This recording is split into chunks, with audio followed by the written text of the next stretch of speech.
할렐루야, 반갑습니다. 우리 이사야 46장 오늘 보겠습니다. 이사야 46장.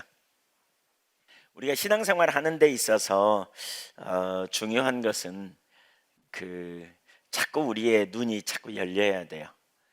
그러니까 우리가 예수 믿기 전에 우리가 보는 관점이 있죠. 세상적 관점, 자기중심적 관점으로 우리가 자꾸 보고 바라보고 또 생각하고 그렇잖아요.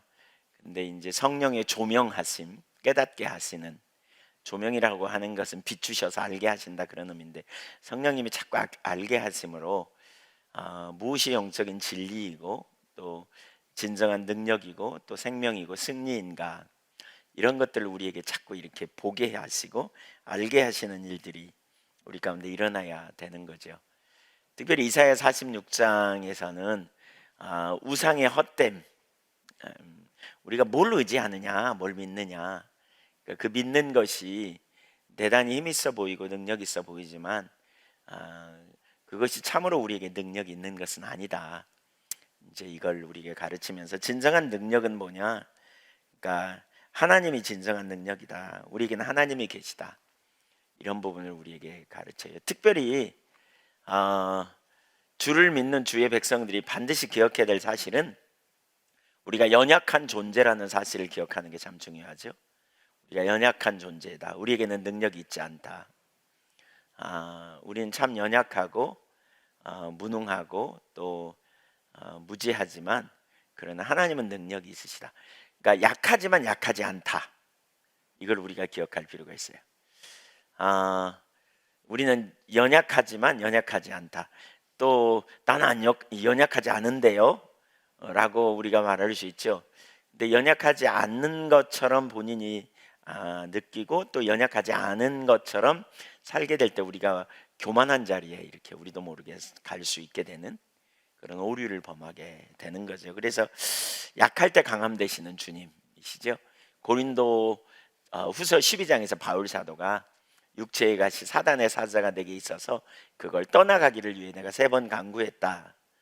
그러나 주님께서 그러시죠. 내 은혜가 너에게 족하다. 그러면서 뭐라 그래요? 내 은혜는, 하나님의 은혜는 약한 데서 온전하여진다. 그러니까 약한 데서 온전해진다. 이게 무슨 얘기예요? 아담이 타락한 이후에 인간은 자기를 과신하는 경향이 있고 자기를 의지하는 그런 경향이 있어요. 그래서 제 잘난 맛, 자꾸 자기를 바라보죠. 그걸 육체를 신뢰한다고 말하는데 그 자기를 과신하고 자기를 의지하는 자리에 있는 우리가 거기서 내려서서 이렇게 자기를 의지하면 결국 주님의 은혜를 구하지 못하잖아요. 그 자리에서 우리가 돌이켜야 될 필요를 이렇게 말씀하는 거죠. 그래서 바울 사도가 거기 고린도후서 12장 10절에 보면 그런 표현을 하거든요. 나는 약하고 또 곤고하고 또 가난하고 그것을 기뻐한다. 왜냐하면 내가 약하고 가난하고 공고할수록 그리스도를 의지하고 그리스도 안에서 참된 능력을 경험하기 때문이다.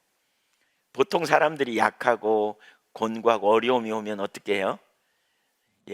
기뻐해요, 슬퍼해요? 슬퍼하고 낭망해요. 왜요? 자기를 보고 끝나니까.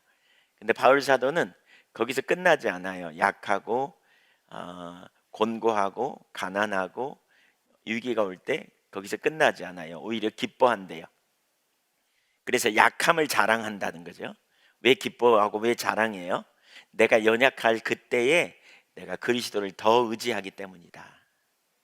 더 의지하는 삶을 살기 때문이다. 이렇게 말하죠. 실제로 바울 사도가 빌립보서 3장에서는 육체를 자랑할 만한 게 있다. 전에 내가 다른 사람이 육체를 자랑할 것이 있다고 생각하면 나는 더 그렇거든. 이렇게 말하잖아요. 뭐예요? 베냐민 지파 뭐죠? 출신 가문 배경 얘기하죠. 빌립보서 3장 4절 5절 이하에 말하죠. 율법으로는 바리새인이 아니죠. 거기 베냐민 지파요. 이스라엘 중에 이스라엘이요. 난지 8일 만에 할례를 받고 또 베냐민 지파다. 또 그다음에 율법으로는 흠이 없다. 율법으로는 바리새인이 열심으로는 교회를 핍박하고 율법으로는 흠이 없다. 그러다가 7절에 근데 나는 이 모든 것을 전에 유익했던 이것들 육체의 자랑거리를 지금 손해로 여긴다. 왜 손해로 여기느냐? 내가 나의 의롭게 된 것은 그리스도로 말미암아 의롭게 되었기 때문이다. 그래서 나는 내가 그리스도도 의지하고 육체도 의지하는 게 안 되기 때문에 나도 모르게 육체를 자랑하면서 육체를 의지하려는 자리로 내가 가기 때문에 내 육체의 자랑거리를 손해로 여기고 잃어버리고 배설물로 여긴다 이렇게 표현하죠. 왜냐하면 그리스도를 의지하고 그리스도 안에서 발견되기를 원하여서. 그렇게 되다 보니까 과거에 바울은 육체를 의지하고 육체를 자랑하고 육체의 자랑거리를 추구하는 삶을 살았다가 이제는 돌이켜요.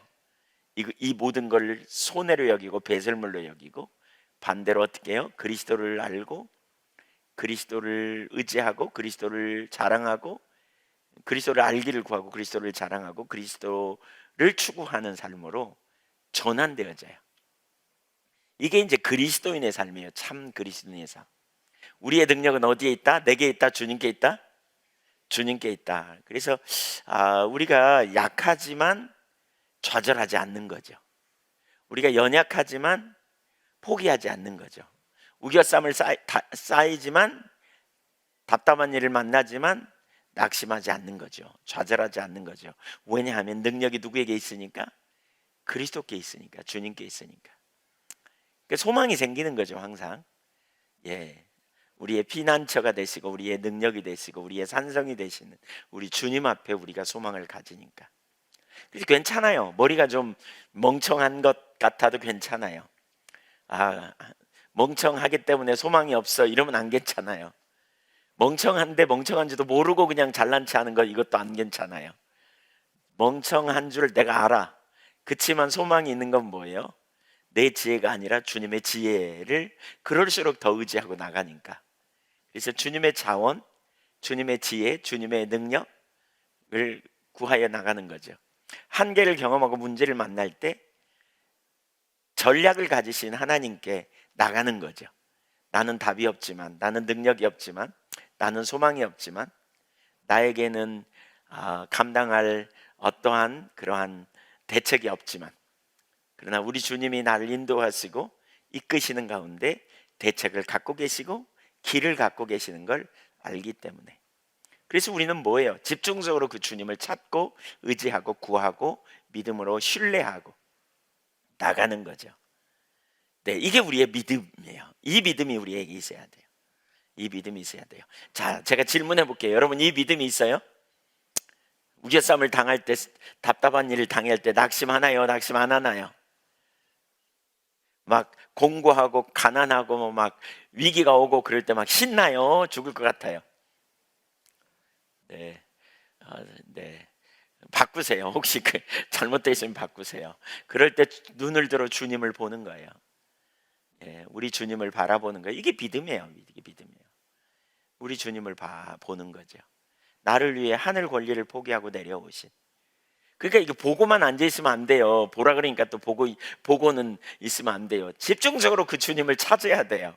그 주님과 함께 하기를 원하고 동행하기를 원하고 주님의 임재 안에 있기를 원하고 주님께 전략을 구하고 지혜를 구하고 능력을 구하고 나를 건져내 주시기를 구하고 피할 길을 내시는 주님을 향해 나가서 피할 길을 받아야 돼요. 피할 길을. 처방을, 그 순간에 필요한 처방을 주시는 주님을 의지하여 나가는 일이 일어나야 돼요. 이게 돼야 돼요. 이게. 제가 보니까 우리 안에 능력이 있는 게 아니에요. 뾰족한 능력이 있지 않아요. 복음이 그걸 가르쳐요. 성경이 그걸 가르쳐요. 그래서 우리가 그러한 믿음의 세대로 가는 것이 얼마나 중요한지 기억해야 돼요. 십자가가 우리에게 가르치는 메시지는, 중요한 메시지는 네 안에 답이 없어. 그래서 하나님의 아들이 오신 거야. 십자가가 인류를 고발해요. 모든 사람이 다 죄인이야. 그래서 십자가가 필요해. 예수님이 오셔야 했어. 왜요? 답이 없으니까. 인정하든 안 하든 그것이 하나님이 내신 십자가를 통해 우리에게 보여주신 메시지예요. 모두 다 죄인이야. 그래서 하나님의 아들이 오셔야 했어. 그 말은 모두 다 죄인일 뿐만이 아니라 모두 다 하나님을 기쁘시게 할 능력이 없고요, 한계 아래 살아가는 피조물이라는 걸 가르치죠. 그래, 하나님의 아들이 오셨다는 건 뭐예요? 그런 우리를 구원해 내시겠다고 오신 거 아니겠어요? 구원해 하시겠다는 말은 죄로부터 구원을 의미하기도 하지만, 죄로부터 말미암아 구원받은 하나님의 백성된 우리를 동행하시면서 계속해서 우리와 함께 하시면서 우리의 친구가 되시고, 더 나아가 하늘 아버지가 우리에게 아빠가 아빠 노릇 해 주시려고 오신 거예요. 그래서 우리는 그 아빠를 힘입어 살아가는 거예요. 아빠를 의지하는, 예수 믿는다 그 말은 예수님을 힘입어 살아가는 거예요. 예수님 안에서 살아가는 거예요. 예수님 안에서. 네. 절망하면 돼요, 안 돼요? 안 돼요. 낭망하면 돼요, 안 돼요? 그럼 오늘 낭망했던 분 손 들어보세요. 오늘 아니라 어제, 그저께, 이번 주에 낭망했던 분 손 들어보세요. 알고 계신 분 손 들어보세요. 네, 네, 회개하라고 알려주세요. 가서 꼭 가셨죠? 회개하라고. 회개하고 돌이키는 거예요. 자, 이사야 46장은 우리에게 그런 영역을 가르쳐요. 그러니까 우리의 눈을 바꿔놓아요. 허망한 우상과 신실하신 하나님을 비교하거든요. 1절부터 4절까지 보면 있죠. 벨은 엎드려졌고 누보는 구부러졌도다. 그들의 우상들은 짐승과 가축에게 실렸으니 너희가 떠매고 다니던 그것들이 피곤한 짐승의 무거운 짐이 되었도다. 여기 바벨론에 대한 예언을 하면서 제일 먼저 그들이 섬기는 신들의 이름을 언급합니다.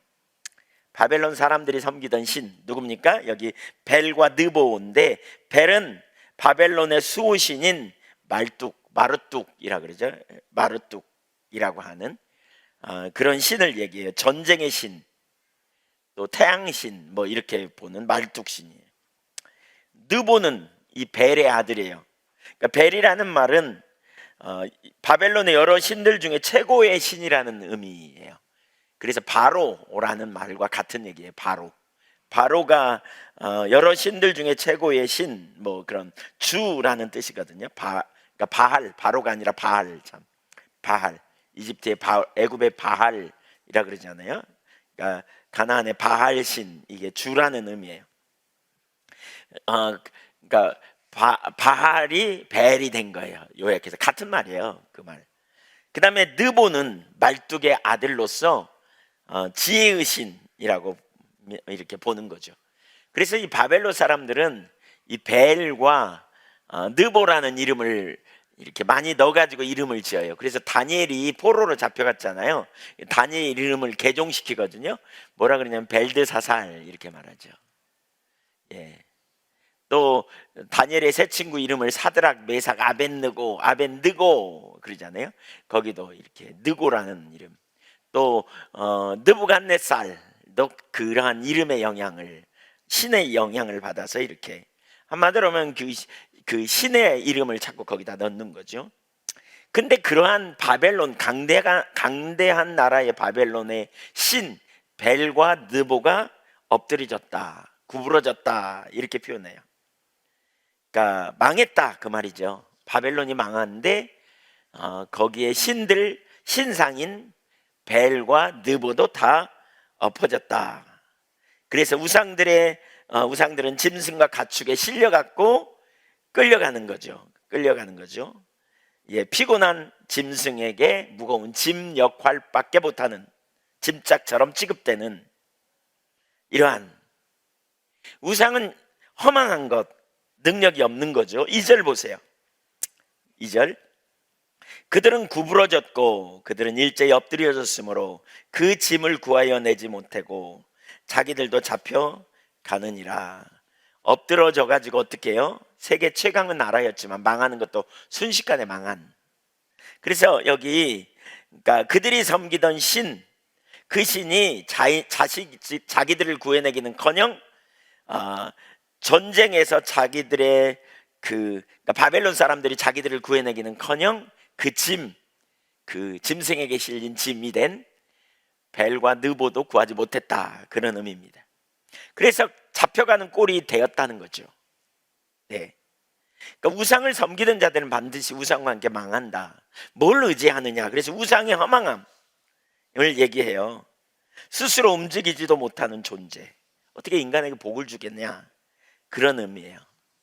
바벨론 사람들이 그렇게 우상을 믿고 우상이 힘인 것처럼 여기는, 한번 생각해 보세요. 이스라엘 백성들이 포로로 잡혀가게 될 때 자기들이 믿는 하나님이 능력이 하나님인가라는 그러한 회의를 가졌을 거예요. 성경이 말할 때 선지자를 통해서 이스라엘이 멸망하는 주된 이유가 뭐예요? 하나님께 범죄함이었어요. 근데 범죄함으로 포로로 잡혀가면서 자기들이 포로로 잡혀가는 게 자기들의 죄 때문이라고 생각하면서 다른 한편으로는 자기 하나님이 자기들을 보호하지 못해서 그럴 거다 그랬지 않나, 이런 생각을 상당히 가졌던 것 같아요. 네. 그러면서 이제 포로로 잡혀가서, 그러니까 그런 상황에 이스라엘 백성들은 바벨론 사람들의 신이, 믿는 신이 훨씬 능력 있다고 생각할 수 있는 거죠. 뭐 우리가 신앙생활 하면서 내가 예수를 오래 믿어도 뭐 별로 잘 되는 것 같지도 않고 뭐 이런 것 같다라고 생각하면 눈이 슬금슬금 돌아가잖아요. 우리 엉뚱한 짓 하죠. 네. 똑같은 일이 일어나는 거죠. 사실 이건 바벨론을 향한 예언이지만 결국 이 예언을 듣는 사람은 누구예요? 누구예요? 이스라엘 백성들이에요. 왜 이 말씀을 하는가? 진짜 우리가 붙들어야 될 분이 누구이냐, 이걸 가르치는 거죠. 하나님이야말로 우리에게 진정한 하나님, 참 생명이시다, 이걸 가르치는 거예요. 그래서 우상의 헛됨, 결국엔 멸망하리라는 것을 먼저 언급했어요. 그런 다음에 이제 하나님이 누구이시고 이스라엘을 향하신 하나님의 사랑이 무엇인지를 보여줍니다. 이렇게 비교해서 보여줘요. 우상의 헛됨, 무능함, 스스로 움직이지도 못하는, 그를 섬기는 자를 전혀 도울 수 없는 그러한 우상. 반면에 하나님은 누구이신가? 46장 3절 4절, 3절을 먼저 읽겠습니다. 시작. 야곱의 집이여, 이스라엘 집에 남은 모든 자여, 내게 들을지어다. 배에서 태어남으로부터 내게 안겼고 태에서 남으로부터 내게 업은 너희여, 야곱의 집이여, 이스라엘 집에 남은 모든 자여, 내게 들을지어다. 여기 꼭 하나님께서 구약에 많은 경우에 말씀하실 때 이스라엘이여 들으라 이렇게 말하지 않고요, 야곱이여, 야곱의 집이여, 이스라엘이여 이렇게 꼭 말하거든요. 야곱의 집이여, 이스라엘 집에 남은 자여 들을지어다 이렇게 말하거든요. 왜 야곱과 이스라엘? 야곱은 이스라엘 같은 의미잖아요. 왜 이렇게 나눠서 두 번이나 걸쳐서 말할까? 사실 원래 야곱은 이름이 뭐예요? 속이는 자예요. 야곱은 외삼촌, 자기 아버지를 속이고 형님을 속인, 그래서 그 아주 꾀돌이였잖아요, 야곱. 그래서 속이고 또 나중에 외삼촌 집에 가 속고, 그러면서 그렇게 이렇게 합당하지 않은 그러한 본성을 가진 그런 야곱을 하나님께서 만나 주시죠, 야복강에서. 그리고 다시는 너의 이름을 야곱이라 하지 말라, 이스라엘이라 하라 이렇게 말씀하세요. 하나님이 그렇게 말씀해 놓고 그 다음에 선지자들 통해서 계속 말하는 거예요. 야곱아, 이스라엘아 이렇게 말하는 거예요. 왜 야곱이라는 말을 이렇게 자꾸 드러낼까요? 과거의 정체성 잊지 말라는 거예요. 과거에 너 야곱이야, 야곱. 넌 속이는 자야. 여러분, 우리가 하나님 앞에서 정말 기억해야 될 게 그거예요. 우리가 과거에 누구인지를 잘 기억해야 돼요. 에베소서 2장 1절 이하를 보면 허물과 죄로 죽었던 너희를 살리셨도다. 그렇죠? 허물과 죄로 죽었던 너희를 살리셨도다. 전 이 말씀이 얼마나 참 마음에 깊이 와닿는지 모르겠어요. 제가 제 모습을 볼 때 얼마나 쓰레기 같은 그러한 생각, 행동을 저도 모르게 순간순간 하고 있는지를 보면서 진짜 하나님의 은혜가 필요하다.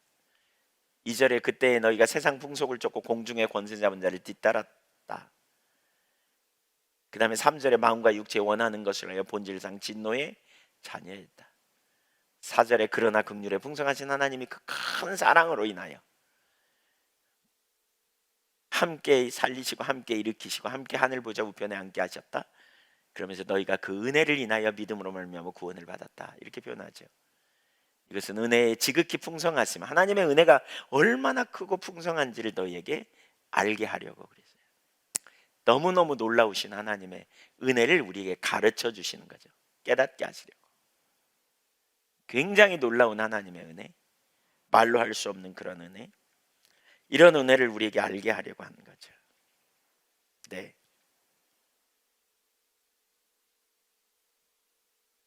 우리가 이걸 기억해야 돼요. 그렇기 때문에 우리가 겸손하게 이 사실을 기억할 때마다 우리는 하나님 앞에 항상 나아가 은혜를 구하고, 또 겸손한 자의 특징 중에 하나는 듣는 거잖아요. 그래서 들을지어다 이렇게 말하고 있죠. 들을지어다. 하나님의 음성을 듣는, 하나님이 누구인지를 알게 해주시죠. 우리가 공경을 처할 때 우리 자신을 바라보면 비참하지만 하나님을 보면 새 힘을 얻어요. 그러면서 여기 하나님 뭐라 그랬어요? 3절의 후반부에 보면 그 다음에 뭐라 그랬냐면 이렇게 말해요. 배에서 태어남으로부터 내게 안겼고 태에서 남으로부터 내게 엎인 너희여. 이 배라는 말은 자궁에서부터, 태어나면서부터 내게 안겼고 태어남으로부터 내게 엎였다.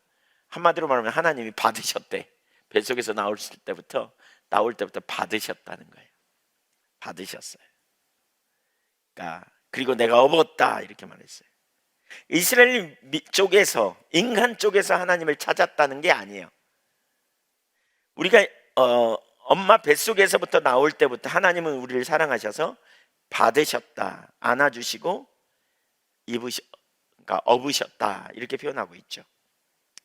우리가 죄인일 그때에 아무런 가치가 없는, 따질 수 없는 벌거숭이일 그때도 존귀히 여기시고 사랑으로 받아주셨다.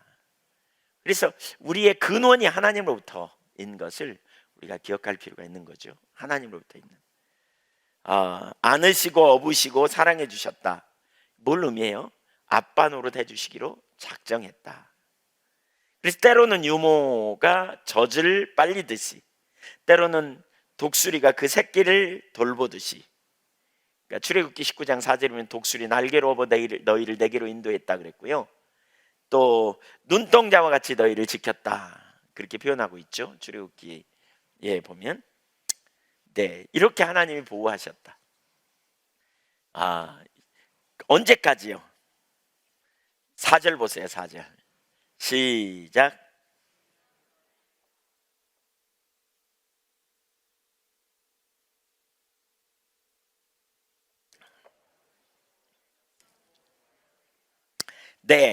노년에 이르기까지, 한마디로 말하면 요람에서 무덤까지 하나님이 보호하시겠다는 거죠.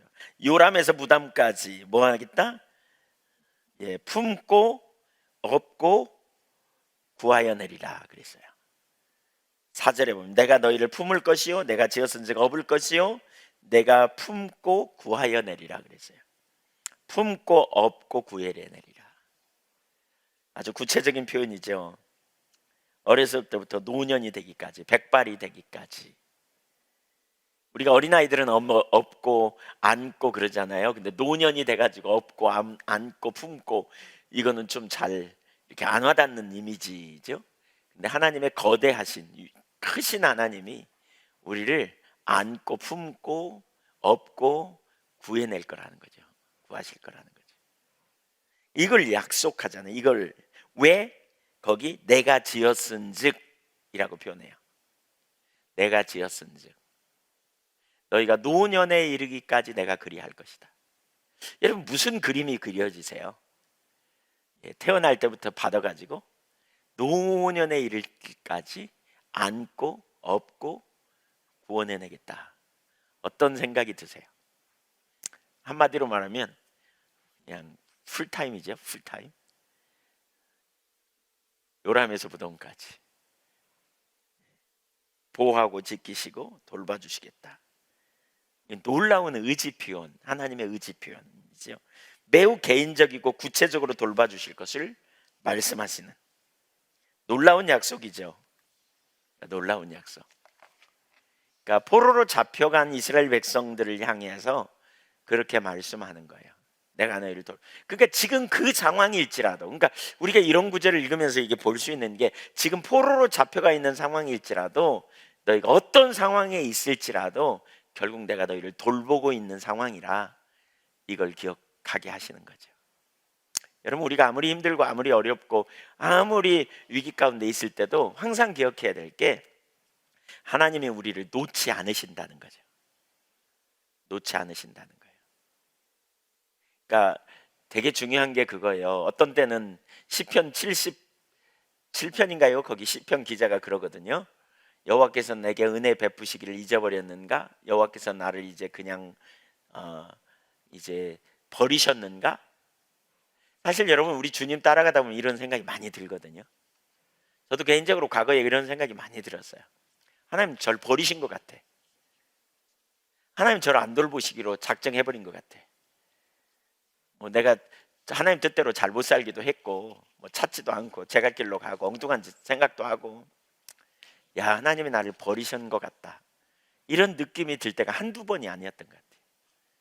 저 같은 경우는 개인적으로 그래서 뭐 이렇게 그런 생각도 되게 많이 했다 그랬잖아요. 전에 하나님이 우리를 택하셨다, 택했다는 말의 의미가 뭘까? 예. 오다가다 얻어 걸린 건가? 강가에서 모래 줍다가 이렇게 그냥 아무거나 한 줌 줍듯이 택했다는 말인가?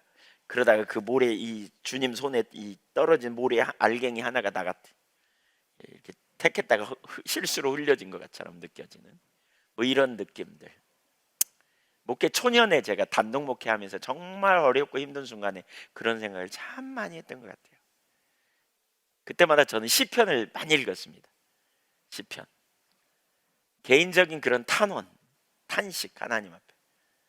어느 날 갈라디아서 2장 20절을 보다가 그 개인적인, 십자가의 사건도 개인적이라는 걸 발견하면서 굉장히 은혜가 됐던 순간이 있어요. 신명기 7장 6절에 보면 보배로운 소유로 우리를 선택했다는 사실을 알게 될 때 그게 개인적으로 와닿았어요. 하나님이 나를 보배로운 소유로 택하셨구나. 그러면 보배라면, 소중하면 그거 없어지는지 있는지 모를 리가 없거든요. 아시는구나. 사실 여기 보세요. 그러니까 우리는 양 같아서 제 갈 길로 가요. 자꾸 엉뚱한 짓 해요. 자꾸 실패하고 넘어져요. 자꾸 하나님 안 찾고, 또 어떤 때는 이기적이고 자기중심적이고 이렇게 가요. 나도 모르게. 그러다가 정신 차려가지고 또 회개할 때 돌아갈 길이 너무 먼 것 같아요. 주님으로부터 너무 멀어진 것처럼 느껴질 때가 있어요. 하나님과의 관계가 내게 너무 멀리 와버린 것처럼 느껴질 때가 있어요. 내가 이렇게 찾은다고 주님이 나를 받아주실까? 거기다 원수 마귀가 막 계속 불화살을 쏘아가지고요, 불신의 생각이 막 우리 속에 듭니다. 근데 우리가 그때 기억해야 돼요. 우리가 어떤 순간이든지 우리가 주님의 그 바운다리 안에 있다, 주님의 그 품 안에 있다, 주님의 그 손 안에 있다. 우리가 육신을 가진 이상 소망이 있다는 게 바로 그거라고 생각해요. 저는 그 즉시 깨닫는 즉시 살아계신 하나님 앞에 회개하고 돌이켜 주님을 찾는 자로 가는 거죠. 새롭게 하시는 은혜를 우리에게 부어주시도록 찾고 구하며 나갈 때 하나님 반드시 은혜를 회복시키세요. 반드시. 그리고 임재를 회복하고 친밀한 교제 가운데 돌이키는 역사들이 우리 가운데 나타나요. 모든 순간에 우리가 주님의 보호막 아래 있다, 주님의 품 안에 있다, 이걸 염두에 둘 필요가 있는 거죠. 기억하세요. 여러분, 우리는 주님의 품 안에 있어요. 주님의 그 바운다리 안에 있다니까요. 돌보심 안에 있다니까요. 우리가 양같이 제 갈 길로 가고 헤매는 순간까지도 우리는 그 안에 있어요. 때로는 징계를 경험하는 순간까지도 우리는 그분 안에 있음을 기억할 필요가 있어요.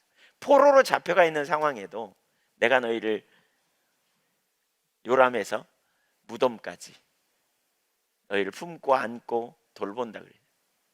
하나님의 얼마나 그 우리를 향하신 하나님의 마음, 당신의 백성을 향한 마음을 우리가 깨닫는다면, 우리가 양같이 제 갈 길로 가는 순간에 깨닫는 즉시 그 하나님의 사랑을, 사실 죄의 가장 심각함이 뭐예요? 예수 믿고 나서 우리가 죄 지을 때 가장 심각한 게 뭐예요? 사랑의 주님의 마음을 아프게 한, 사랑하는 주님을 배반한 마음, 또 주님의 그 기대감을 저버린 그러한 죄송함이 우리 가운데 있잖아요. 깨닫고 그 사랑의 품으로 다시 돌아가는 거예요. 속히 회개하고 전환하고 돌이키는 그 자리로 가는 거예요. 그 자리로. 여러분, 그 자리로 적극적으로 언제든지 돌이키십시오. 그 시점에서 돌이키십시오. 그 시점에서. 지금 어떤 상태에 있든지 상관없어요. 죄송해요. 상관없다는 말은 하나님이 다 그냥 용서하신다 그 말이 아니에요. 근데 여러분이 깨닫는 즉시 그 자리에서 돌이켜야 돼요. 하나님을 향해. 그리고 은혜를 구하고 자비와 긍휼을 구하며 나가세요. 하나님은 노하기를 더디하고 인자와 자비와 긍휼이 풍성하신 하나님, 우리를 위해 독생자를 아끼지 않고 내놓을 만큼 우리를 사랑하셔서 우리에게 영원한 생명과 영원한 사랑을 주시기로 작정하신 하나님이세요. 믿으십니까? 네. 그 하나님을 향해 우리가 나아가는 게 얼마나 중요한지. 또 저는 이 부분을 보면서 또 한 가지, 여러분 누구를 신뢰해야 될지 생각해 보세요. 우상이냐 하나님이냐, 뒤 가서 더 나오겠지만 누구를 신뢰해야 되는가. 예, 영원히 요람에서 무덤까지 하나님이 우리와 함께하지 않는 순간은 하나도 없다. 하나님이 여러분과 함께하지 않는 순간은 하나도 없어요. 여러분이 하나님의 품을 벗어나서 사는 삶은 하나도 없다. 이걸 기억하시면서 오직 하나님을 신뢰해야 돼요. 매 순간마다 살아계신 하나님께 나가는 거예요. 하나님이 전략을 가지시고요, 하나님이 길을 가지시고요, 하나님이 능력을 가지셨어요. 어떤 순간에든지 하나님께 나가세요. 하나님을 의지하는 거예요. 보통 우리가 누군가를 계속 사람을 의지하잖아요. 어렸을 때 부모님을 의지하기도 하고, 또는 배우자를 의지하기도 하고, 늙으면 자녀를 의지하기도 하고, 이런. 네, 연세 드신 분들하고 얘기해 보면 노년을 막 염려해요, 많은 분들이. 네, 수입이 없으면 어떻게 하지? 요양원에 가면 어떻게 하지? 질병에 걸려 고통받으면 어떻게 하지? 그 시기에 너무 외롭지 않을까? 그 시기에 너무 힘들지 않을까? 막 이런. 예. 근데 어떤 분들은 가끔 그러면 이런 얘기 나오다 보면 그래도 우리 아들은 효자니까 잘 돌봐줄 거야 이러거든요. 제가 속으로, 거기서 아무 말 안 했지만 속으로 그래요. 가봐야 알아 이렇게. 가봐야 알아. 예, 여러분 진짜 어려운 상황에 있을 때 자녀가 부모를 섬기는 게 참 쉽지 않을 수 있다는 생각을 많이 해요. 예. 마음은 있어도 능력이 없거든요. 한계가 있기 때문에. 그런데 기억할 사실은요, 우리 하나님은 끝까지 우리를 품으시고 돌봐주신 하나님, 죽음을 준비시키는 사명이 저에게 있다, 저는 그렇게 생각하는데, 여러분 사람 의지하는 거 지금부터 치우세요. 주님 의지하세요. 주님과 친밀한 교제 가운데 주님 안에서 사시는 삶을, 주님과 동행하는 삶을, 주님과 친밀한 교제 안에서 하는 삶을 계속 사셔야 돼요. 여러분, 사람은 섬길 대상이지 믿을 대상이 아니에요. 언제 실망시킬 수 있을지 몰라요. 어떤 순간 어떤 상황에서도 주님을 의지해야 돼요. 아멘.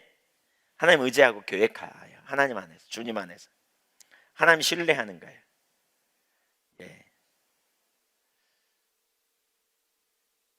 누가복음 15장의 탕자의 비유를 우리가 좀 기억할 필요가 있다는 생각이 들어요. 저는 하나님의 품에서 나오신 예수 그리스도, 요한복음 1장 18절에 보면 독생하신 자의 품에서 나타나셨느니라 그러잖아요, 예수님이. 근데 그 예수님이 하늘 아버지가 누군가를 소개해 줘요. 예수님이 세리와 죄인들과 함께 식사하니까 누가복음 15장에 보면 원망하거든요. 막 불평하거든요. 하나님을 도왔다면 우리하고 놀아야지 왜 저 죄인들하고 놀아, 세리하고. 그러니까 예수님이 세 가지 비유를 들 때 마지막 비유가 그거잖아요. 잃은 양, 잃은 은전의 비유. 그 다음에 이제 제일 마지막에 뭐예요? 잃은 아들의 비유. 거기서 잃은 아들이 아버지의 집에 돌아오잖아요. 멀리서 저가 보고, 아버지가 먼저 보고 불쌍히 여기며 달려가 그를 안았다. 그렇죠? 그리고 그에게 입맞추며, 그렇죠? 그를 안아줬단 말이에요. 그러니까 아버지 집에 돌아온 걸 아들이 알기를 원하는 거죠. 그렇죠? 근데 아들은 잘 몰라. 여전히 그 품 안에서 뭐라 그래요? 내가 하늘과 아버지께 죄를 지었사오니 품꾼의 하나로 써주소서, 이렇게 말하죠. 여전히 아버지 집에 돌아왔어. 이제 아들로서 그 품 안에서 안식하고 그 품 안에서 아버지가 베푸는 사랑을 받고 그리고 새롭게 되기를 원하는데, 품꾼의 하나로 써주소서, 아버지가 들은 채도 하지 않고 제일 좋은 옷을 내어다 입히라 그러고 발에 신을 신기게 하고 손에서 가락지를 빼서 그 아들에게 끼워주고, 뭐예요? 예복을 입혀주고 종이 아니라 아들로 받아주는 신발은 그런 의미가 있고, 가락지는 유업을 받을 자임을 가르쳐주고 있고, 그 다음에 살찐 송아지를 잡아서 먹여거든요. 왜 살찐 송아지인가? 저는 어렸을 때 송아지를 먹어봤어요. 송아지 쌍둥이가 태어났는데 송아지 쌍둥이 중에 한 송아지가 죽었어요. 그랬더니 어른들이 가져다가 그걸 푹 쪄가지고요, 그 고기를 먹는데 진짜 연하더라고요. 어렸을 때 그 느낌이 씹지 않고 넘어가는 정도의 느낌이 드는. 그래서 살찐 송아지 고기가 이게 참, 한번 생각해 보세요. 오랫동안 굶었으니까 살찐 송아지, 소화도 안 될 거니까 아마 그러지 않았을까. 이건 제 추측이에요. 하여튼 생각이에요. 근데 그 아버지의 집에 돌아와 있음을 아는 하늘 아버지가 누군지를 우리가 좀 더 알면 좋겠어요. 우리는 항상 율법주의적인 사고가 있어서 아버지 앞에 나아가는 걸 우리는 두려워해요. 힘들어하고요. 그래서 좀 넘어지고 내가 제 갈 길로 가고 내가 뭔가 그러면 항상 2% 부족한 것 같고, 뭔가 더 많이 막 기도를 막 많이 해야 주님 앞에 갈똥말똥 받을똥말똥 주님이 인정해 주실까 말까, 이런 혼돈 가운데 우리가 얼마나 많이 가 있는지 몰라요. 율법주의적인 사고가 온전히 깨지기 전에는 너무나 많은 사람들이 그 자리에 왔다 갔다 해요. 그 자리에. 그러니까 이 아버지의 집에 돌아와 있음을 우리가 아는, 언제든지 아버지께 나아가는, 아버지와 나 사이에 인격적인 관계 안에 있는 다른 누군가가 끼어들지 말게 하세요. 특별히 마귀가 자꾸 끼어들거든요. 악한 놈이 자꾸 끼어들어요. 너 그래가지고 너를 하나님이 사랑하겠다, 너 같은 거를 너 생각해봐라, 막 이렇게 끼어들거든요. 근데 아버지와 나 사이에 누구도 끼어들지 못하게 내가 죄인임을 있는 그대로 고백하고, 있는 그대로 정말 하나님 앞에 그 마음을 고백하고, 오직 아버지가 나에게 약속하신 대로 죄를 사하시고 긍휼을 베풀어 주시기를 기대하며 나가는 그런 믿음이 필요해요. 저쪽 가면 자주 들리는 분 손 들어보세요. 가끔 들리는 분. 네. 그 아버지 집에 와 있는 아버지와 나와의 관계의 개인적인 친밀함, 이걸 우리가 기억하면 좋을 것 같아요. 자, 5절 보세요. 너희가 나를 누구에 비하며 누구와 짝하며 누구와 비교하여 서로 같다 하겠느냐? 왜 이런 말씀 할까요? 이스라엘 백성들이 혼돈에 지금 빠져 있어서 그래요. 하나님 잘 모르고 우상에게 초점이 가가지고 우상 숭배하는 일을 하니까 그래요. 그래서 다시 우상 숭배의 정체를 말합니다. 6절 7절 보세요. 사람들이 주머니에서 금을 쏟아내며 은을 저울에 달아 도금장에게 주고 그것으로 신을 만들게 하고 그것에게 엎드려 경배하며 그것을 들어 어깨에 메어다가 그의 처소에 두면 그것이 서 있고 거기에서 능히 움직이지 못하며 그에게 부르짖어도 능히 응답하지 못하며 고난에서 구하여 내지도 못하느니라.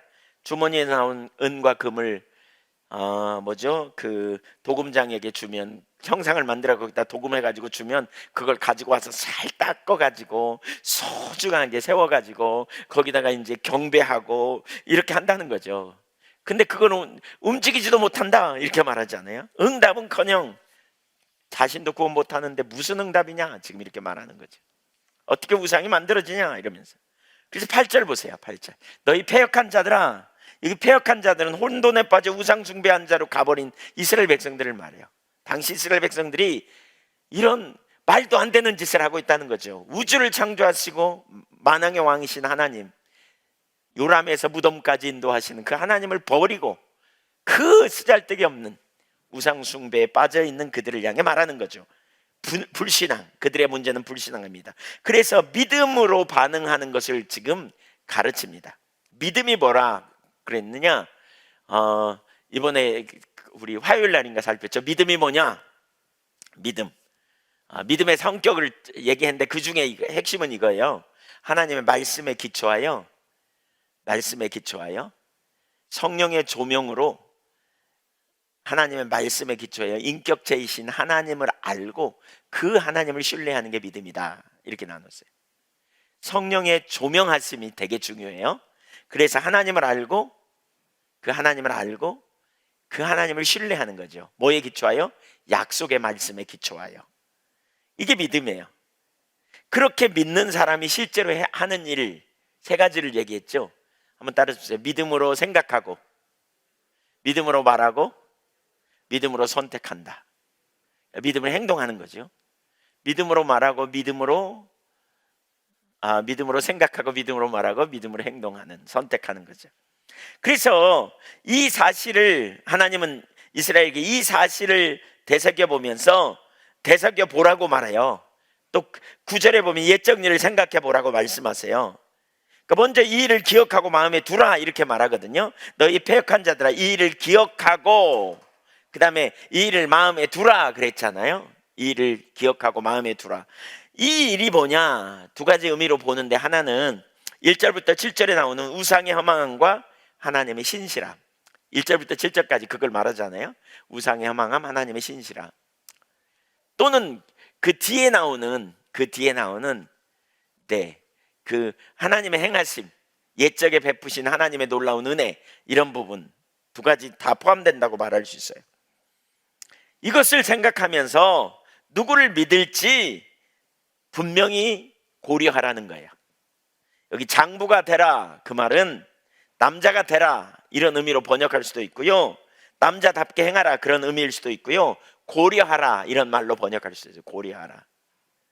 그러니까 뭐예요? 어리석은 우상 숭배를 과감히 청산하고, 그렇죠? 누구를 믿을 것인지 고려하여 하나님만 의지하고 선택하라는 거죠. 하나님만 의지하고 선택해라. 뭘 통해 지금 말하는 거예요? 지금까지 쭉 말한 논리를 생각해 보고. 그래서 믿음은 생각이 되게 중요하다 그랬죠.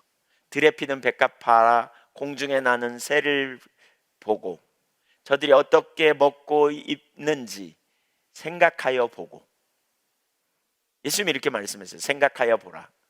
들에 피는 백합화가 어떻게 그 화려한 꽃을 피는지, 공중에 나는 새가 어떻게 먹는지 생각 좀 해봐라. 생각 좀. 그리고 결론을 내려, 그 말이죠. 생각을 하고 믿음을 가져야 돼요. 그러니까 생각을 하세요. 지금 우상이 어떤 존재인지, 하나님이 어떤 분인지, 우리가 믿는 하나님이 어떤 분인지. 여러분 지금 그렇게 생각하세요. 우리가 믿는 하나님 어때요? 요람에서 무덤까지 어떻게 해요? 우리를 그 품에 안으시고 업으시고 그 바운다리 안에 우리를 두시는 거죠. 그래서 우리는 그 주님 안에 있음을 기억하고 주님을 신뢰하는 거죠. 하나님 신뢰하고 살겠다 이런 결단, 또 그렇게 실제로 나가는 거죠. 그래서 믿음은 말씀에 기초하여 생각하는 일에서부터 시작돼요. 자꾸 생각해 봐야 돼요. 마땅히 생각할 이상의 생각을 품지 말고, 이렇게 로마서 12장에 보면 그런 표현도 있어요. 이 생각의 범위를, 말씀을 많이 아는 사람, 말씀의 사람은요, 말씀의 기초에서 사고의 영역에 테두리를 정하는 사람이에요. 테두리를 정하는. 제가 과거에 생각 시리즈를 설교로 했어요. 시리즈를. 과거에 왜 테이프 이렇게 팔게 하고 이럴 때, 하여튼 그 테이프는 정말 많이 팔렸어. 정말 많이 팔린 것 같아요. 진짜 수백 개 팔렸을 거예요. 아마 생각 시리즈. 진짜 중요해요, 여러분. 영적 전쟁도 다 생각과 관련이 있고요, 회개도 생각과 관련이 있고요, 기도도. 이게 다 믿음으로 생각하면서 그 말씀의 토대 위에 생각하는 거예요. 여러분 생각 없이 하지 마세요. 감정이 앞서지 말게 하세요. 자꾸 생각해 보세요. 생각해 보세요. 낭망되세요? 왜 내가 지금 낭망하고 있지? 뭐가 문제지? 생각해 보세요. 혼자 생각 잘 안 되면, 그래서 동역자가 필요해요. 옆에 있는 누구에게 물어보세요. 내가 이런 지금 마음이 드는데 어떻게 해야 될지 모르겠어, 이렇게 말하세요. 그럼 옆에 있는 사람, 원래 자기 문제는 안 보이도 남의 문제는 잘 보이거든요. 그러니까 옆에 사람이 얘기해 주죠. 아, 그건 이렇게 하는 게 옳을 것 같다, 이렇게 해라. 맞네. 아, 그거 저도 과거에 그런 경험이 많아요. 제 아내랑 내 마음이 힘들고 낙심될 때 제 아내랑 이렇게 얘기해요. 어떤 데는 자존심 상해서 말 잘 안 하거든요.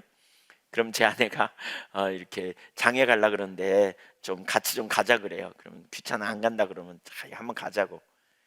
근데 장으로 가려 그러면 저쪽에 좀 가자고, 드라이브 한번 하자고. 그러면서 그래요. 괜찮으니까 얘기해 보라고. 그래서 뭐가 괜찮냐고. 괜찮다고, 지금 왜 그러냐고, 이렇게 얘기해 보라고. 그럼 제가 이제 사실 이런저런 얘기 하거든요. 그럼 간단하고 명료해요. 이렇게 하면 되지 뭐. 그래요. 그 맞아요. 그 말 들으면 또 금방 맞아. 원래 자기 문제는 안 보여요. 여러분 잘 안 보여요. 물론 지금은 훨씬 저는 이제 그런 훈련이 계속되면서 잘 보입니다. 과거에 그랬던 것 같아요. 마치 앞에 손 이렇게 하고 문제 앞에 이렇게 쳐박고 있기 때문에 문제에서 나는 감정, 혼돈 이런 게 우리 가운데 있기 때문에 앞에 안 보여요. 그래서 우리가 자꾸 생각하는 훈련을 해야 돼요. 생각하는 훈련. 생각해 보세요. 우리의 생각의 근거는 하나님 말씀이에요. 말씀의 토대에서 어떻게 해야 되는지, 어떻게 해야 되는지. 하나님 아는 만큼 맡기고, 하나님 아는 만큼 우리가 구할 바를 구하고, 그렇죠? 우리가 행동할 바를 행동하는 거죠. 그래서 믿음의 동역자들이 되게 필요해요. 동역자들. 동역자가 있으면 같이 만나서 얘기해 보면 해답이 보이고 길이 보이고 이렇게 나아갈 수 있어요. 영적으로 성숙된 사람과 이렇게, 저는 이렇게 믿음이 성숙된 계속 그런 일들이 일어나야 돼요. 이렇게 윈인데요. 믿음의 동역자를 여러분 두셔야 돼요. 좋은 동역자. 네. 9절 보세요. 너희는 옛적 일을 기억하라. 여기 똑같아요. 옛적 일을 기억하래요. 이게 믿음의 근거예요. 나는 하나님이라 나 외에 다른 이가 없느니라. 나는 하나님이라 나 같은 이가 없느니라. 옛적 일, 니시오노트라는 히브리어인데요. 과거 이스라엘 역사 속에서 행하신 하나님의 일입니다. 옛적 일을 기억하라 이렇게 말하죠. 그러면 이런 거야. 너 옛적 일을 기억해봐. 생각해봐. 옛적 일을 기억하고 한번 떠올려봐. 그러면 내가 하나님이고 나 외에 다른 이가 없음을 알걸? 그 말입니다. 옛적 생각해봐. 옛적에 내가 한 일을 생각해봐. 내가 너희에게 이룬 일을 생각해봐. 그러면 나만 너희 하나님인 걸 금방 알게 될걸? 그 말입니다. 과거로 돌아가는 일이 필요해요. 우리에게. 과거는 앞날에 대한 믿음의 토대가 돼요. 예. 옛적 일에는 여러 가지가 있어요. 출애굽의 역사, 또 이스라엘과 언약을 맺으신 역사, 광야에서 만나와 배출하기를 먹이신 역사, 애굽에서 400년 동안 종살이한 그들을 10가지 재앙을 쏟으시고 인도하시는 역사, 가나안 땅을 차지하게 앞서가서 행하신 하나님의 역사 속에서 선지자들을 통해 예언하시고 그 예언대로 성취하셨던 놀라운 일들. 자꾸 과거를 돌아보면서 하나님이 지금 어떤 분인가를 우리가 기억해야 된다는 거예요. 그 믿음을 지금 얘기하고 있어요. 지금 환경이 어렵습니까? 과거에 받은 은혜를 우리가 기억해야 돼요. 항상 우리는 믿음이 요구되는 시점이 언제냐면 만사형통할 때는 믿음이 별로 필요 없어요. 뭐 만사형통한데 믿음이 있어요? 그냥 주님 믿는다고 우린 다 고백해요. 믿느냐고 말하면 아멘 해요. 근데 진짜 어려움이 올 때 믿음이 요구되잖아요. 근데 믿음이 이때는 사라져요. 환경이 너무 커 보이니까. 그때 뭐하라 그러느냐? 과거를 보라는 거예요. 과거에 베푸신 은혜를. 이걸 가장 우리에게 모범적으로 보여준 사람 중에 한 사람이 누구냐면 다윗이죠. 아시죠? 다윗. 골리앗 앞에서 뭐라 그래요? 여호와께서 나를 사자와 곰의 발톱에서 건져내셨은즉 저 블레셋 사람 손에서도 나를 건져내시리이다. 이거죠. 이거. 과거에 대한 분명한 믿음, 하나님이 하셨다는 분명한 믿음이 있으면 그 하나님이 지금 이 상황에서도 내게 길을 내시고 내게 능력으로 함께 하시고 내게 감당치 못할 시험을 허락지 아니하시고 가장 좋은 길을 지금도 예비하고 계시고 내가 앞이 보이지 않지만 하나님이 최선의 길로 우리를 인도하실 걸 신뢰해 가는 거예요. 그러니까 뭐예요? 감사할 수 있어요. 그러니까 뭐예요? 기뻐할 수 있어요. 이 믿음의 토대에 우리가 있어야 그 다음으로 가요. 그 다음으로 지금 그걸 말하는 거예요. 그걸 여러분, 그러면 여러분 중에 과거에 애적 일이 있어요? 애적 일, 주님이 여러분의 삶에서 이룬 애적 일. 네. 말할 필요도 없어요. 엄청난 일이 있어요. 뭐예요? 우리가 아직 죄인 되었을 때에 그리스도께서 우리를 위하여 아들을 아끼지 아니하시고 우리에 대한 자기의 사랑을 확증하셨느니라. 허물과 죄로 죽었던 나를 살리기 위해서 하늘 권리를 포기하고 이 땅에 내려오신 하나님의 아들 우리 주 예수 그리스도의 공로로 우리가 의롭게 되었어요. 로마서 8장 32절에 자기 아들을 아끼지 아니하시고 내어주시니까 아들과 함께 어찌 모든 걸 우리에게 더해주지 아니하시겠느냐. 이게 믿음의 확신이죠. 이후 확신. 나를 사랑하신 주님의 은혜로 내가 이렇게 놀라운 은혜로 내가 구원받은 하나님의 백성인데 얼마나 놀라운 은혜요, 얼마나 놀라운 축복인가를 우리는 분명히 인식하는 거죠. 여기 너무너무 놀라운 은혜와야 축복, 생명인, 능력이 있는 그 은혜. 여기서부터 우리 믿음이 시작돼요. 언제나 십자가로 돌아가서 구원의 은혜, 구원의 사랑, 대속의 사랑. 사실 십자가는 그래서 일회용이 아니잖아요. 우리가 주님을 찾으면 찾을수록 우리가 주님 앞에 얼마나 십자가가 우리의 삶에 필요한지를 계속 발견해 나가잖아요. 내가 죄를 범하고 내가 실패한 자요, 내가 넘어진 자요, 깨닫잖아요 자꾸. 그래서 정말 예수님 안 오면 아니면 안 됐네. 바울 사도처럼 오라 나는 곤고한 사람이로다 누가 날 이 사망함에서 건져내랴. 이 사실을 선언한 다음에 바울은 넘어진 자신을 보면서 절망하고 좌절하는 대신 그런즉 우리 주 예수 그리스도로 말미암아 하나님께 감사하리로다. 왜요? 마음으로는 하나님의 법을, 육신으로는 죄의 법을 쫓는도다. 마음으로 하나님의 법을 추구하고 육신으로 자꾸 죄짓는 자신의 모습을 보면 감사할 일이에요? 죽을 일이지? 이렇게 생각하는 분들이 대다수예요. 마음으로 하나님 뜻대로 살려고 하는데 자꾸 죄짓는 자신의 모습을 보면 감사할 일인가? 어떻게 감사해요? 십자가를 보니까 정말 십자가의 대속의 은혜야말로 너무너무 놀랍구나. 진짜 그래서 나 같은 죄에 살리신 주 은혜가 놀랍구나. 예수 그리스도가 놀랍구나. 항상 우리가 그 자리에 있어야 돼요. 그 자리에. 그 소망 가운데 있기를 간절히 원합니다. 네, 죄송합니다. 오늘 제가 설교가 엄청 이전에도 길었나? 하여튼 어쨌든 그 우리 그거 하느라고 길어졌어요. 영성 캠프 하느라고 좀 그 영향력으로 오늘 좀 더 길어진 것 같아요. 좀 더 짧게 할 수 있었었는데, 하나님 외에 다른 이가 없다. 하나님만 믿음으로 신뢰하자. 아멘. 네, 우리 찬양하죠. 오늘 아까 했던 첫 번째 찬양, 첫 번째 곡까지.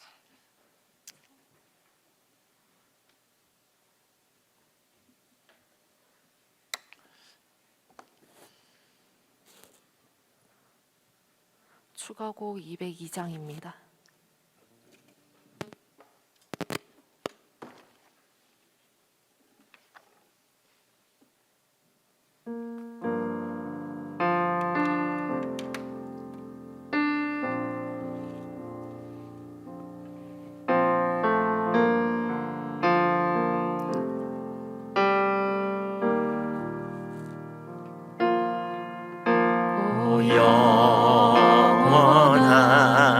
영원하신 주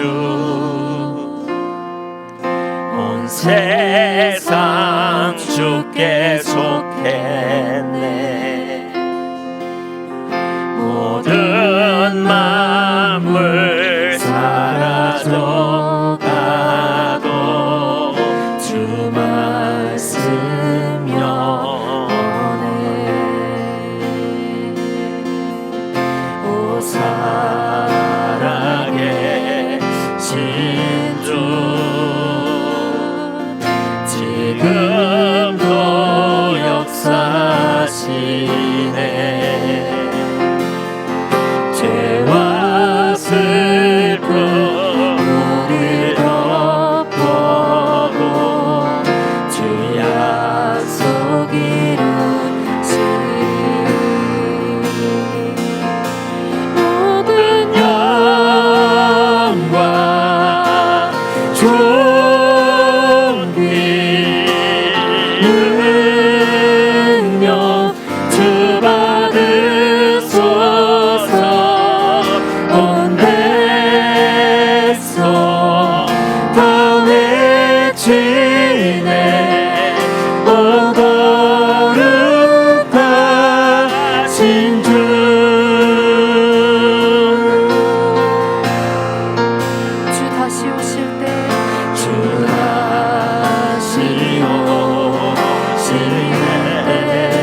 찬양 할렐루야.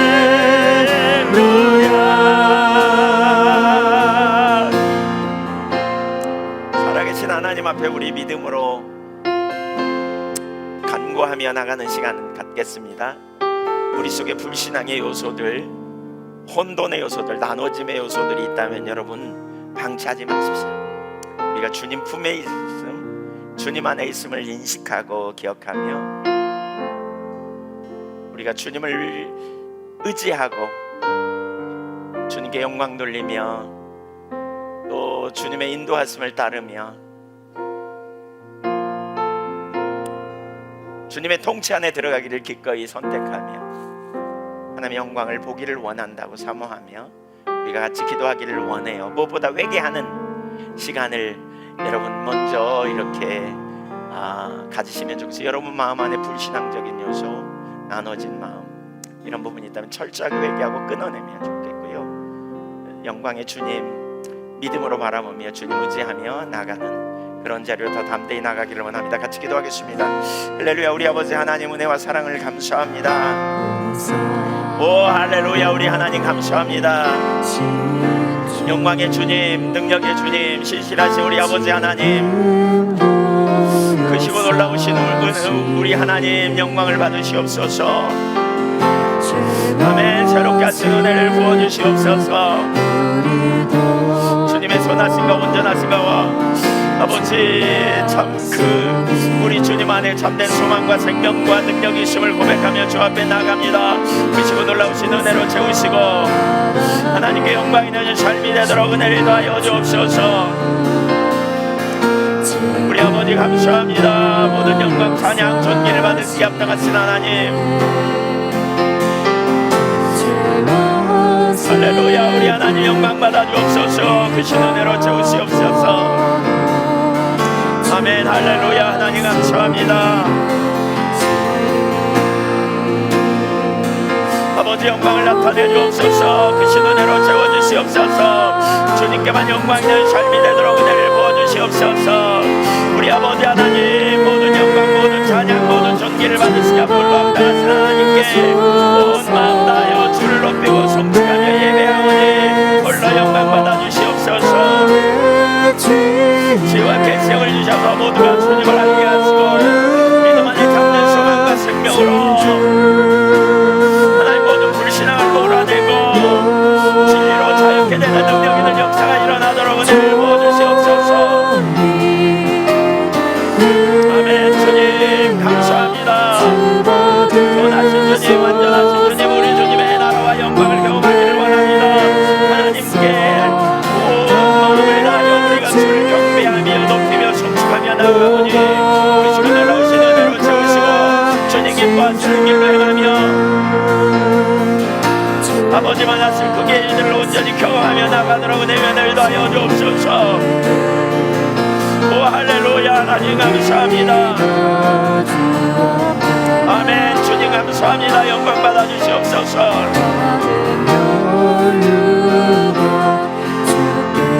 감사합니다. 하나님 감사합니다. 우리 모두에게 주를 더 알게 하여 주시옵소서. 지와 계시형을 부어주시옵소서. 믿음으로 하나님께 반응하며 나가도록 은혜를 부어주시옵소서.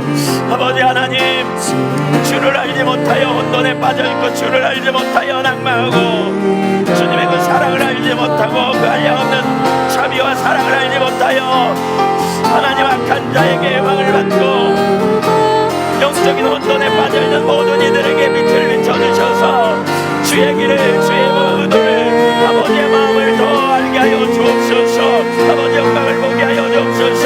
아버지의 능력을 경험하도록 은혜를 구하여 주옵소서. 신실하신 하나님께만 영광이 되는 삶이 되도록 은혜를 더하여 주옵소서. 오 할렐루야. 하나님 감사합니다. 우리 아버지 하나님 그대로 임하시옵소서. 능력으로 임하시옵소서. 권능으로 임하시옵소서. 주옵소서. 충만케 하여 주옵소서. 이 시간 모든 불신앙을 하나님 회개하는 마음을 만져주시고 아버지의 영광을 아버지를 더 알고 아버지를 신뢰하며 믿음 안성하고 담대한 믿음의 쇠도를 세워주도록 우리 하나님 능력으로 역사하여 주옵소서. 능력의 손으로 역사하여 주옵소서. 능력의 손으로 만져주시옵소서. 회복시켜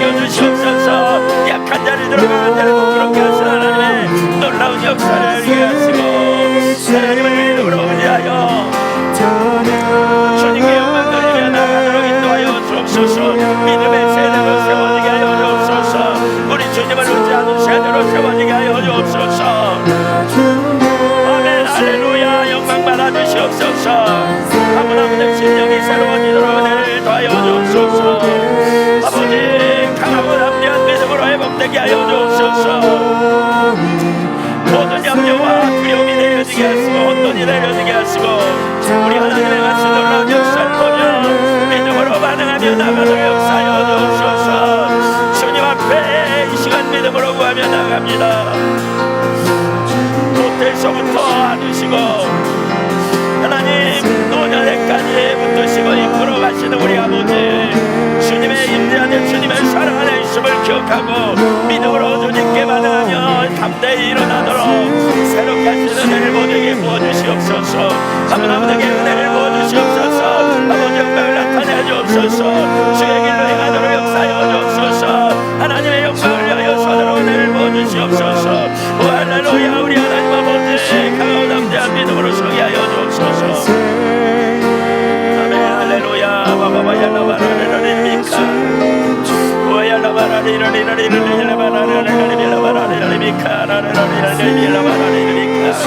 아멘. 할렐루야. 임하여 주옵소서. 우리가 주를 갈망하며 사모하여 주 앞에 나갑니다. 하나님 아버지의 모든 혼돈과 염려와 낭만과 좌절이 내려지게 하시고 진리로 자유케 되며 능력 아래 붙들림 받은 은혜로 은혜를 하여 주옵소서. 아멘. 새롭게 하신 은혜를 모두에게 부어주시옵소서. 주를 아는 지식을, 주를 아는 능력을, 주님의 임재 안에 붙들림 받는 능력의 역사를 온전히 경험하며 서도록 은혜를 부어주시옵소서. 할렐루야. 하나님 감사합니다. 영광으로 임하여 주옵소서. 예, 주님 영광으로 임하여 주옵소서. 아멘. 역사하여 주옵소서. 아멘. 붙들어 주옵소서. 아멘. 하시옵소서. 할렐루야.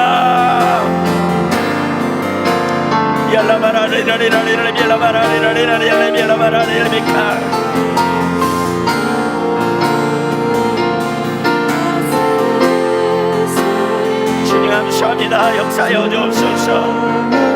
아버지 영광을 나타내 주시옵소서. 아멘. 새롭게 하신 은혜를 부어주시옵소서. 모두에게 더 빛을 비춰주시옵소서.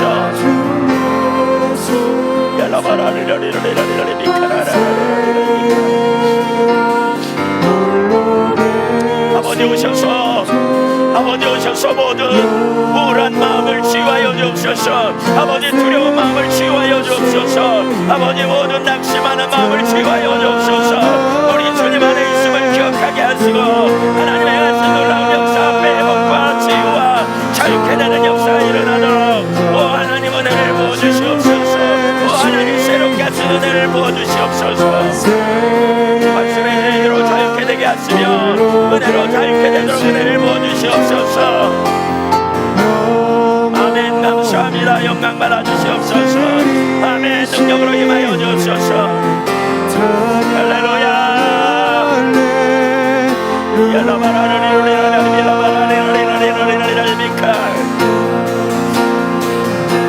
모든 혼돈과 두려움을 치유하여 주옵소서. 아멘. 지혜와 계시형을 더 부으셔서 하나님을 알게 하시고 믿음으로 하나님께 의지하며 아버지께 믿음으로 반응하며 서도록 주님 한 분 한 분을 만져주시옵소서.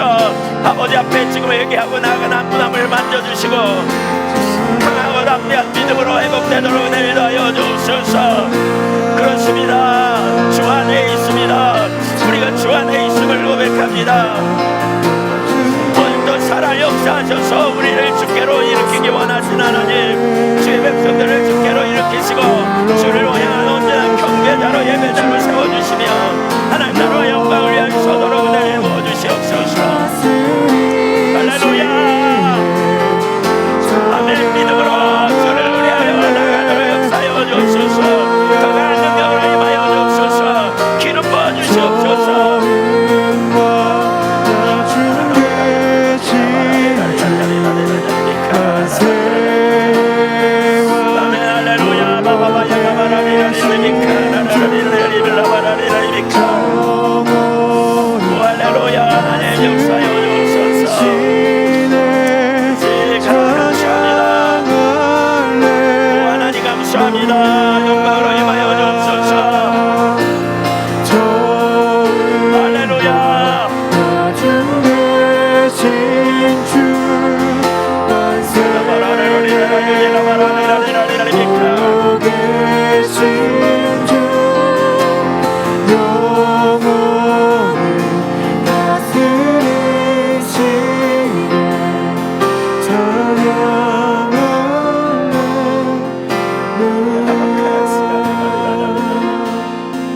그런 생각이 듭니다.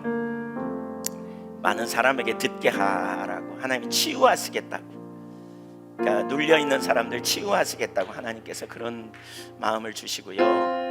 기회가 된 대로 온라인으로라도 많은 분들이 들으면 좋을 것 같아요. 들으면 치유가 될 거라고, 심령의 회복, 그 다음에 주님과의 관계가 새롭게 되는, 주님을 경배하는 자로 세우는 그러한 일을 이루시겠다고, 심령의 부흥, 하나님과의 관계 가운데 새롭게 되는 역사가 일어나게 할 거라고 그런 마음을 주시는 것 같아요. 그러니까 이 기도회가 그런 의도가 있으신 것 같고요. 하나님 그 일을 하시겠다고, 특별히 영적인 혼돈에 있는 이들 자유케 되는, 또 새롭게 되는 그런 은혜를 부으시겠다고 하나님 그런 마음을 주십니다. 여러분 주변 분들에게 집중적으로 이 기도회에 참여하라고 좀 권하시면 좋겠습니다. 또 그 말씀을 듣고 또 대면하고 서도록, 이제 좀 이렇게 수요일날하고 금요일날 기도회는 오셔도 되거든요. 기도에 참여하시고 그래서 함께 주님 구하고 나가면 좋겠다, 그런 마음을 주십니다. 강력하게 치유하시겠다고, 그런 혼돈을 거치고 새롭게 하시는 은혜를 부으시겠다고 그런 마음을 주십니다.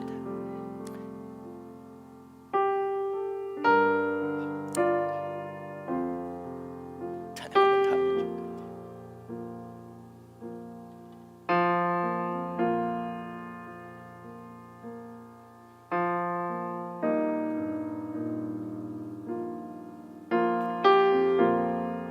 추가곡 202장입니다.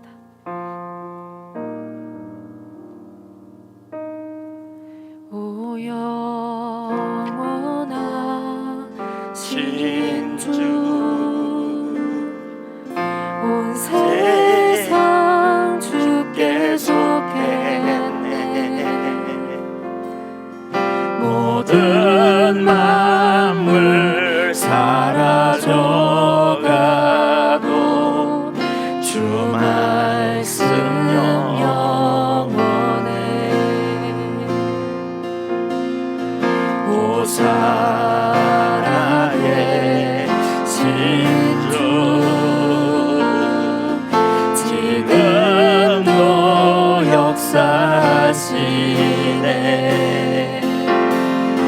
죄와 슬픔 우릴 덮어도 주 약속 이루시리. 모든 영광 존귀 능력 주 받으시네.